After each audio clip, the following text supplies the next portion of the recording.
안녕하세요, 현투입니다. 오늘은 지난 국내 배당 ETF 비교 영상에서 플러스 고배당주와 함께 준수한 성과를 기록한 키움 고배당 ETF에 장기 투자해도 괜찮을지 알아보도록 하겠습니다. 자, 우선 키움 고배당의 운용사 홈페이지를 확인해보면 배당 수익률 상위 20개 종목에 투자하는 ETF임을 확인할 수 있습니다.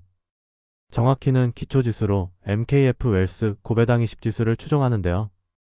해당 지수의 구성 종목 기본 조건은 첫 번째로 배당 성향이 90% 미만이어야 하고, 두 번째로 4년 연속 당기순이익 흑자 종목이어야 합니다. 그리고 4년 연속 보통주 현금 배당 이력이 존재해야 하고 1개월, 3개월, 6개월 일평균 거래 금액이 최소 15억 원이 넘어야 합니다.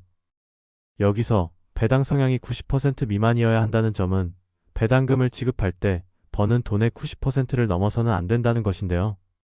그렇기에 이는 배당 안정성을 점검하는 필터 조건이라고 보면 됩니다. 마찬가지로 구성 종목이 되기 위해서는 수익 안정성 필터, 배당 적극성 필터, 규모 필터를 통과해야 합니다.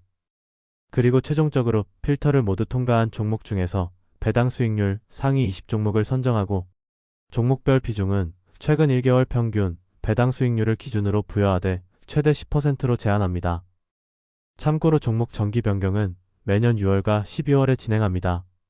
지금까지 설명드린 방식들을 거쳐 포함된 키움 고배당의 구성 종목을 보면 일단 비중 1위에는 현대엘리베이터가 위치해 있습니다. 현대엘리베이터는 최근 주가가 상당히 크게 상승하면서 비중이 10%를 넘어선 모습인데요. 이는 곧 조정될 것으로 보이고 비중 2위부터 4위에는 금융지주 종목들이 위치해 있습니다. 이외에도 LG유플러스, NH투자증권, 삼성증권 등이 포함되어 있기에 전체적으로 규모가 큰 고배당주를 위주로 편입하고 있다고 보시면 될 것 같습니다. 이렇게 종목들을 포함하고 있는 키움 고배당의 과거 성과를 살펴보면 플러스 고배당주보다 오히려 좀 더 높은 수익률을 기록해왔습니다. 물론 현대엘리베이터의 주가가 최근 크게 상승하면서 전체 수익률에도 영향을 일부 끼쳤긴 했습니다. 하지만 배당 수익률 상위 20종목에 집중 투자하는 키움 고배당이 배당 수익률 상위 30종목에 투자하고 기본 필터 조건이 조금 다른 플러스 고배당주 대비해서는 더 높은 수익률을 기록하였습니다. 그리고 과거 분배금 내역을 확인해보면 전체적으로는 우상향하는 흐름을 보였으나 중간중간 꺾이거나 주춤하는 모습이 많이 나타났습니다. 반면 플러스 고배당주의 과거 분배금 내역을 확인해보면 확실히 좀 더 안정적으로 우상향하는 흐름을 보였습니다. 그리고 당장의 분배율 자체도 키움 고배당은 4% 정도이고 플러스 고배당주는 5.6% 정도입니다. 물론 키움 고배당도 비중 조정 이후 좀 더 높게 나타날 확률이 높지만 현재는 플러스 고배당주에 비해서는 배당률이 낮게 나타나고 있습니다.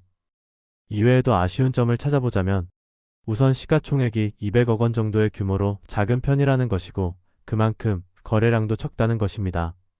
참고로 플러스 고배당주의 경우 7천억 원 정도의 규모를 가지고 있기 때문에 이 부분에서 차이는 상당히 큰 편입니다. 마지막으로 총 수수료가 0.51%로 플러스 고배당주에 비해 0.2%가량 더 비싸다는 것도 단점으로 볼 수 있겠습니다. 정리하자면 키움 고배당 ETF는 현재까지 국내 배당 ETF로 충분히 훌륭한 성과를 기록해왔습니다. 플러스 고배당주에 비해서 종목 집중도가 좀 더 높다는 특징이 있고 분배금 측면에서는 플러스 고배당주 대비 매력도가 떨어집니다. 그리고 총수수료, 규모 측면에서도 아쉬운 점이 존재하기에 안정성과 분배금을 중시하시는 분들일수록 키움 고배당보다는 플러스 고배당주를 선택하시는 게 좋을 것 같습니다.